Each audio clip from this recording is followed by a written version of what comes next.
시청자 여러분께 문화 인사드립니다. 현월TV 윤목사입니다. 여러분의 천국 가는 길에 동행하고 있습니다. 잘 동행하고 계시죠? 계속해서 금요일에는 철로역정 여행을 떠나고 있습니다. 이번 시간 여행 이야기 49번째 시간, 전체 강의는 50번째 강의가 되겠습니다. 갈 길이 멀지만 그래도 어느 정도 이제는 조금씩 천성이 보이는 듯해요. 아직도 갈 길이 멉니다. 그런데 여러분의 신앙의 여정에 있어 티끌만큼, 이거 티끌은 너무 큰가요? 티끌만큼이라도 이 철로역정 이야기가, 강의가 도움이 되기를 바랄 뿐입니다. 이번 시간 여행 이야기 49번째 시간, 자, 영상을 보시면요, 제가 말씀을 드립니다. 댓글을 다십시오. 댓글 달아요. 모든 영상, 이것뿐만 아니고 봤으면 봤다, 그 말도 귀찮으면 아멘이라도 하고 가십시오. 그래야 소통이 되지 않겠습니까? 자, 왜 제가 이런 말씀을 드리느냐. 자, 뭐 여러분들 아시겠지만 구독자가 거의 안 늘어요. 제 채널 자체가 인기가 없습니다. 그래도 꾸준하게 구독하시는 분들이 계십니다. 한마디로 뭔 말이냐, 어떤 전체적인 공익을 목적으로 운영이 되고 발전해가는 채널이 아니라는 겁니다. 왜냐, 제가 유튜브로 뭐 해먹을 생각을 하는 게 아니고 그야말로 목표의 연장선에서 하는 것입니다. 적어도 현월TV를 구독하시고 꾸준하게 시청하시는 분들은 분명히 어디에 계시든지 저의 목양을 어느 정도 받고 계신다라고 제가 생각을 합니다. 물론 여러분들의 담임 목사님이 따로 계실 것이고 또 여러분이 존경하는 목사님들도 있을 것입니다. 그럼에도 불구하고 여러분이 아시다시피 저는 이 채널을 통해서 저의 일상을 공유하면서 목양을 하고 있습니다. 그렇기 때문에 다른 어떤 것도 바라지 않고 여러분들을 양으로서 철저하게 대하는 마음, 그런 자세로 채널을 운영하고 있습니다. 그러므로 여러분의 마음가짐도 쉽게 그냥 들렸다 가는 식으로 생각하지 마시고요. 내가 순례자로서 대문에 걸어져 있는 그 문구처럼 현월이라는 사람과 천국 가는 여정에 함께 하고 있다라는 생각으로 모든 영상들을 대해 주시고, 여러분들도 정말로 어떤 주인의식을 가지고 이 채널에서 여러분들이 활동을 해 주시면 좋겠어요. 그렇게 하고 계신 분들이 있어요. 정말 소수지만. 그렇기 때문에 제가 버티고 하는 것입니다. 구독자가 안 늘고 또 정말로 이게 조회수도 거의 안 나와도 제가 버틸 수 있는 이유가 무엇이겠습니까? 못 버팁니다. 사실은 인간적으로는 그게 버틸 수가 없어요. 왜? 보는 사람이 없고 관심도 없는데 어떻게 영상을 계속 찍어서 올리겠습니까? 일주일에 10개 이상은 제가 올리는데, 그냥 정말로 개인이 운영하는 채널이라고 하기에는 굉장히 제가 영상을 많이 올립니다. 올리는 편이에요. 그렇잖아요? 올해 안에 1000개가 넘어갑니다. 영상이. 작년만 해도 제가 올린 영상이 370개였어요. 그럼 올해 분명히 1000개가 넘어가겠죠? 이대로 계속 한다면. 그러나 유지할 수 있는 비결은 무엇이겠습니까? 적은 숫자라고 할지라도 함께 만들어가는 채널이 된다면 힘을 얻지 않겠습니까, 여러분? 그냥 1인 채널이잖아요. 1인이 그냥 찍어서 편집해서 올리고 목회하면서 그 시간 쪼개가면서 그렇게 하는 채널이니까 어떤 누구에게도 도움을 못 받습니다. 저는 그야말로 어떤 일상에 스케줄이 생겨도 제가 그래도 정말로 유튜브에 함께 하시는 우리 성도분들이 계시기 때문에 내가 찍어서 올려야 되겠다는 어떤 사명감과 의무감을 가지고 제가 하고 있는 거예요. 그러니까 그렇기 때문에 이 채널이 운영되는 이유가 계속해서 여러분들의 관심과 사랑으로서 있게 되는 겁니다. 그렇지 않으면은 어느 순간인가 저도 인간이기 때문에 꼬꾸라지는 때가 오겠죠. 조용히 영상도 안 올라온다거나 그러게 되면 안 되지 않습니까? 이 채널에는 저의 전화번호, 연락처도 다 남겨져 있어요. 혹시나 저하고 연락을 원하시는 분들은 문자 주시면 제가 연락을 드릴 수도 있고 여러 가지로 소통이 가능합니다. 메일도 있고 교회 주소도 있어요. 가까우신 분들은 저 만날 수 있으면 만나도 됩니다. 그렇지 않습니까? 그런데 원거리에 계신 분들이 많아요. 그렇기 때문에 그건 어렵다고 할지라도 그런 소통들이 이루어져야 된다. 그리고 실제로 구독자분들과 제가 통화하는 분들도 있습니다. 연락하고 소통을 하고 계신 분들도 있기 때문에, 자, 제가 무슨 말씀을 드리는지 이해하셨으리라고 제가 믿습니다. 이 시간도 변함없이 지난 여행 이야기에 동참하지 못한 분들은 꼭 반드시 보고요, 이 시간 여행에 동참하시고요, 함께 이 시간 또 손잡고 여행을 떠나보겠습니다. 자, 천성 가는 길이 쉬운 길이 아닙니다. 함께 가야지 갈 수 있습니다. 교과서 190페이지에서 192페이지, 좀 짧지만은 생명수의 강이라는 주제입니다. 자, 줄거리를 좀 말씀드릴게요. 대마의 유혹이 있었죠, 앞에서. 자, 그걸 이제 뿌리쳤습니다. 그래서 그리스천과 소망이 길을 가다가 회작한 강가에 이르죠. 그 강은 이제 다윗 왕은 그 강을 하나님의 강이라 했고, 요한은 생명수의 강이라고 불렀습니다. 강 두 굴 따라 난 길을 걸으면서 크리스천과 그의 동료가 큰 기쁨을 느꼈습니다. 강물을 마시기도 했는데 물맛이 아주 시원해요. 그들의 지친 마음에 활기를 줬습니다. 그뿐 아니라 강 양편에는 각종 열매를 맺는 푸른 나무들이 서 있었는데 그 잎사귀들은 배탈을 예방하고 여행 시에 걸릴 수 있는 각종 질병들을 막아주기 때문에 그들은 이 잎들을 갖다가 이제 따서 먹은 거죠. 또한 강 양편에는 아름답고 탐스러운 백합화들이 피어있는 초원이 있었는데 그 초원은 사시사철 푸른 빛을 잃지 않았습니다. 이 초원에 누워서 잠을 잤습니다. 잠이 깨어 일어나면 또 나무 열매 따먹고 강물을 마시고 다시 누워 잠을 잡니다. 이런 정말로 정말 기쁘고 정말 충만한 삶이 언제 있었냐고 할 정도로 정말로 이런 일들이 이 짧은 이제 그 내용 가운데 들어 있습니다. 그렇게 며칠 밤낮을 보내게 되었습니다. 자, 이 부분 해설하겠습니다.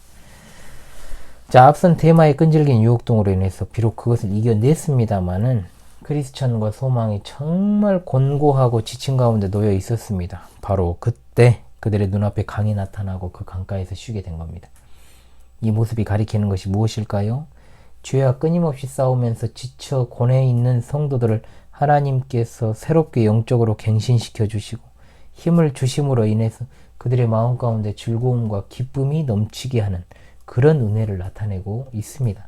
하나님의 강이라고도 하고 생명수의 강이라고도 하는 이 강은 구원의 복을 의미하는 겁니다. 강물의 수원지는 어디냐? 하나님의 어린 양의 보좌입니다. 구원의 복이 하나님의 주권과 그리스도의 은혜로운 구속으로 인하여서 주의 백성들을 감싸는 것을 의미하죠. 성도 안에 내주하시는 성령께서는 늘 이러한 은혜가 성도에게 임하도록 일하시는 분이십니다. 생명의 강물을 멈추지 않고 계속해서 흐릅니다. 절대로 마르지 않습니다. 하나님의 은혜가 거듭난 성도에게 계속해서 멈추지 않고 흘러가는 것을 의미하고 있습니다. 이 강물을 마신 크리스천과 소망이가 지친 마음에 정말 활기를 얻게 되었는데 이는 하나님의 은혜로 말미암아 마음이 새로워지고 즐겁고 기쁘게 되는 것을 보여주고 있습니다. 그뿐 아니라 강 양편에는 각종 열매를 맺는 푸른 나무들이 서 있습니다. 이 또한 성도들을 위해서 하나님이 마련하신 은혜를 가리키고 자, 나무 그늘에서 보호받고 거기서 나는 열매로 만족하게 하십니다. 잎사귀는 약용으로 쓰이죠. 자, 놀랍게도 순례자들의 피를 맑게 해주고 여행자들에게 찾아올 수 있는 각종 질병을 예방해 줍니다. 코로나 백신과 같은 사이비 백신이 아니라 진정한 백신이죠. 믿음으로 그리스도께서 주시는 은덕을 누리고 모든 불결한 것을 피할 수 있게 준비하여 주시는 것을 상징하는 것이 바로 이 잎사귀입니다. 그리고 강 양편에 탐스러운 백합화가 피어있는 사시사철 푸른빛을 잃지 않은 초원이 있어요. 이것이 바로 무엇입니까? 푸른 초장입니다. 그렇다면 푸른 초장은 무엇일까요, 여러분? 교회입니다. 교회를 가리키는 거예요. 교회에서 양들은 하나님의 말씀을 읽고 듣고 상고하며 기도와 찬양을 드립니다. 푸른 초장 쉴 만한 물가가 어디입니까? 교회입니다.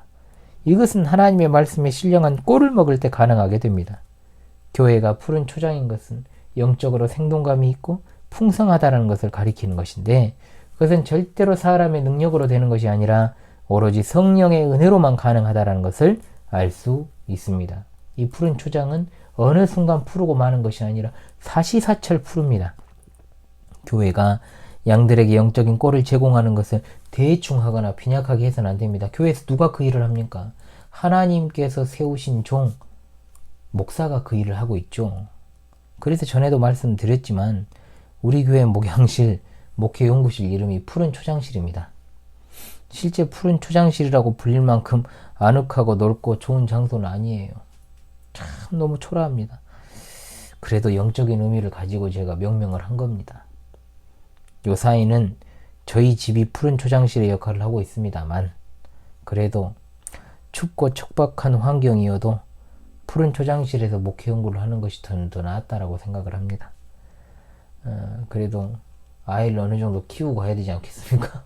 교회에 해외당에 이제 출근을 해야 되는데, 그래서 이제 우리 시은이가 적어도 목을 좀 가누고 어느 정도 좀 사람 구실을 지금도 못하겠지만 할 때는 목을 좀 가누는 거 그 시점이라 보고, 그래도 제가 100일까지는 집에 기거하면서 일들을 해야 됩니다. 상당히 불편함은 많이 있어요. 그럼에도 불구하고 그럼 가면 또 편하고 아늑하냐? 그것도 아니에요. 오히려 집과는 다른 아늑함이 없죠. 그럼에도 불구하고 제가 있어야 될 곳은 예배당이라고 생각을 하니까 마음 한켠은 항상 무거운 것이 사실입니다. 자, 어찌되었든 간에 그래도 지난 8년 넘는 시간을 그곳에서 보냈더니 더 그런 생각이 많이 드는 것 같아요. 어찌되었든 목회자들이 이른바 삼방 목회, 이제 예전에 신학교에서 한 원로 목사님이 그렇게 이제 말씀을 하시더라고. 삼방 목회? 삼방이 뭐냐? 책방, 신방, 골방입니다. 책방은 이제 목회 연구를 하는 것이고, 신방은 이제 성도들을 위문하고 이제 가서 권면하는 것이고, 이제 골방은 기도하는 것을 말하죠. 조금 예전 사고방식이긴 해요, 사실은. 요즘 신방 자체가 없어져 버렸잖아요. 그렇게 되었고, 그리고 신방은 원래 목사가 하는 게 아니에요. 장로가 하는 거지. 그런 어떤 개혁교회 원리들이 많이 좀 무너져 있긴 한데, 어찌되었든 간에 양들의 건강은 목회자의 책방에서 나온다는 것은 분명한 사실입니다. 책방만 있으면 안 되죠. 사실 책방이 좋은 곳으로 따지면 대형교회 목회자들 진짜 목회 연구실은 웬만한 교회 예배당만 해요. 책방만 잘 꾸며놓고 책만 잔뜩 쟁여놓고 돈 많으니까 책은 많이 사겠죠. 자기가 보고 싶은 책만 보고 그러면 설교 대충 준비하면서 전시만 해놔봤자 뭔가 있어 보이는 거죠. 그것은 책방의 역할을 하는 게 아니죠. 그렇지 않습니까? 책방에 즉 서재의 책이 얼마나 많으냐가 관건이 아니고요. 너무 없어도 문제겠지만 어찌되었든 책방에 얼마나 목사가 머무르느냐가 그 교회의 건강을 결정합니다. 분명하죠. 분명합니다. 목사님들의 목회 연구실이 보통은 다 교회에 있습니다. 다 교회에 있어요. 그럼 자꾸 교회를 비우는, 정확히 말하면 자꾸 목회 연구실을 비우는 목사는 좋은 목사가 아닙니다. 100%입니다. 이것은 여러분들이 기억을 해야 돼요. 우리 목사님 산에 가서 기도하시는데요, 웃기지 말라고 하십시오. 그 좋은 목사 아닙니다. 그거. 좋은 목사는 목회 연구실에서 나오지 산에서 안 나와요. 산에서는 도사가 나오지. 여러분들 그걸 꼭 기억해야 돼요. 안 됩니다. 기도는 어디에서나 하는 겁니다. 목회 연구실이 곧 골방도 되는 거예요. 또한 누추하지만 우리 교회는 또 백합화실도 있어요. 마음만큼은 제가요 정말로 영적인 의미를 담아서 다 해놨는데 뭐 재정적인 문제도 있고 그래서 환경이 안 좋아요. 제가 예배당에다가 돈을 이제 제가 투자를 안 합니다. 왜냐, 언젠가는 이사를 해야 되지 않겠느냐 했는데 차일피일 하다 보니까 10년이 다 돼가고 이제 그렇게 돼버린 거예요. 그리고 제가 진드강이 좀 있는 스타일이어서 막 여기저기 옮겨 다니고 그런 걸 좋아하지 않습니다.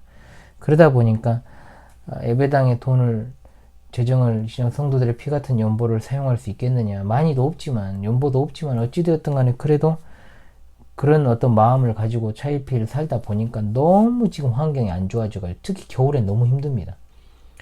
그렇기 때문에 그래서 지금보다는 더 나은 환경으로 가려고 이사하려는 계획을 하고 있는데 10년째 되는 그때를 이제 생각을 하고 있어요. 이제 거의 임박했죠. 그것이 가능해지는 것도 하나님의 뜻에 달려있다라고 보고 있습니다. 어찌되었든 간에 교회는 푸른 초장과 백합화가 보여주는 정말로 아름다움 그리고 거룩함으로 가득 차 있는 공간이다. 크리스천과 소망은 그 푸른 초장에서 며칠 밤낮으로 잠을 잡니다. 얼핏 보면 둘이 그냥 빠져가지고 영적인 게으름 피우고 있는 거 아니냐? 아니에요. 여기서는 그걸 가리키는 게 아니고요. 구원의 은혜를 마음껏 만끽하면서 계속해서 하나님의 말씀을 통해서 믿음이 고양되고 기도하면서 큰 기쁨으로 인해서 즐거움의 찬양을 드리고 있는 모습. 이런 행위가 몇 날 며칠 계속 되었다는 겁니다. 그리스도의 은혜와 사랑을 더욱 체험하는 그런 어떤 은혜의 시절을 보여주고 있습니다. 성도들이 이런 때는 새롭게 갱신이 될 뿐만 아니라 교회와 성도들의 신앙이 고무되고 영적인 질병들이 치료되는 일들이 일어나죠. 또 사회적인 죄악들도 발견하고 고치는 일들도 일어나고, 이런 일들이 교회 시대에 많이 있어 왔어요. 각성운동들이 짧지만 한국 교회 역사 가운데서도 일어났습니다. 그러나 여러분, 유감스럽지만 우리가 알아야 될 것은 지금 이 시대는 은혜의 계절이 아닙니다. 아니에요.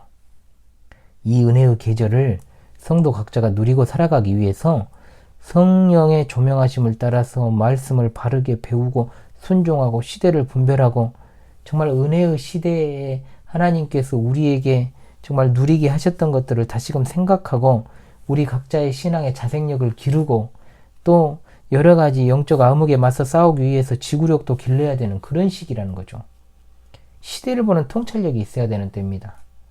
자고로 목사와 성도는 시대를 분별할 수 있어야 되는데, 자, 순례자의 여정에서 주시는 이 귀한 은혜들을 우리가 정말로 짧은 시간이나마 경건의 시간을 통해서, 또 가정에서 예배하고, 또 이 부족하지만 이 효놀이의 유튜브를 통해서 정말로, 그리고 여러분의 교회의 강단을 통해서 주시는 은혜의 말씀들을 늘 누리면서 살아가시는 여러분 되시기를 바라겠습니다. 자, 오늘 또 내일 또 계속해서 여러분의 천국 가는 길에 동행하는 효놀이가 되겠습니다. 자, 지금까지 효놀TV 윤목사였습니다. 감사합니다.